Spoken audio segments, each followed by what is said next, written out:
may be the cuisine that fills your stomach, but make no mistake, it's the music that truly feeds your soul. And it's everywhere. The band over here, are these locals? Are they actually a band? A lot of them are coming straight from marching band practice, and they come down here and jam after. But you never know if they're going to have all the same members or if maybe they're going to have to call someone different for different, situations. It's awesome, man. I love it. I dig it. Just alive? It's Wednesday. But before you end up on Bourbon Street, Frenchman Street if you're in the know, and now you are, there's still one axe you need to grind.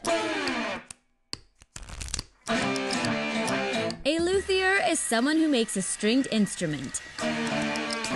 A musician is someone who plays an instrument professionally. An entertainer is someone who engages an audience.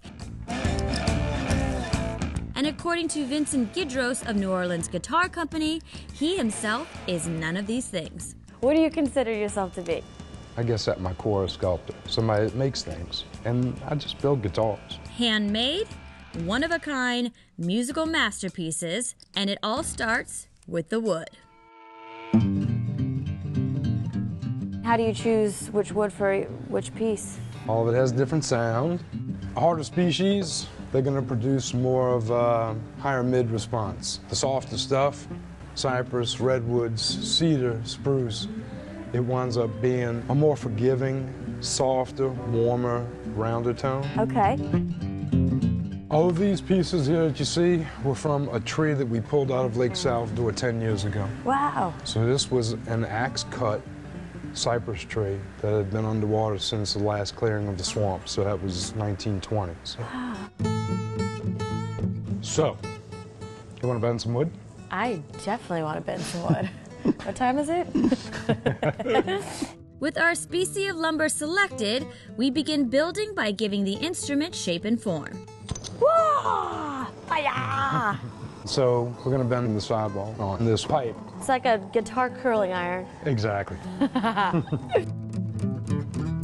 Just allow the wood to soften in our hands. And the way you do that, you just rock it back and forth, and you'll see the steam coming up. See it starting to bend? Yeah. And you can just coax the wood into form.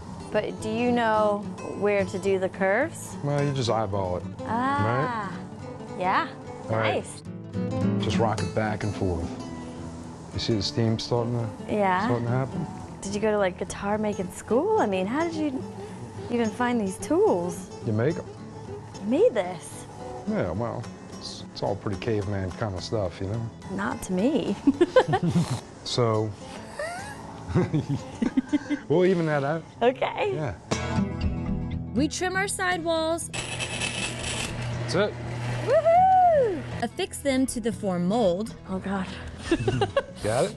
Yeah! There you go. And then we let it sit overnight. We start doing things like this. The kerfing, the neck block, the heel block. Wow, there's a lot of craftsmanship going into just that. From there, we carve out the guitar face with the aid of a CNC machine. So this comes from the computer and then basically kind of sculpts it out for you? It does. Through the wood? But what I had to do is build it in a virtual format first. I think it's awesome. I feel like I'd want to stare at it and trip out. So this is going to make the body of the guitar we're making. Correct. So after we have bent the sides and carved the back and the top, yep, it's when we get it all stitched together. Want to see something beautiful? Oh, wow. It's funny because, I mean, I guess I didn't appreciate how beautiful wood is. Then we construct the fretboard and neck. The physical form of the scale, really. So then you get to create the music yourself. Exactly. There's definitely not height to it. And finally, in what can take up to a year's worth of work, we refine the sum of the parts with a wet sand. So let that dry for a second, and when you feel it, and you rub your hands across it, you'll see that the 1500 just kind of makes it real silky. Wow, it is so smooth. Kind of cool that this was that piece of wood right there. Yep, a lot of rubbing in the process. A lot of rubbing your wood. Oh. I'm sorry, I had to.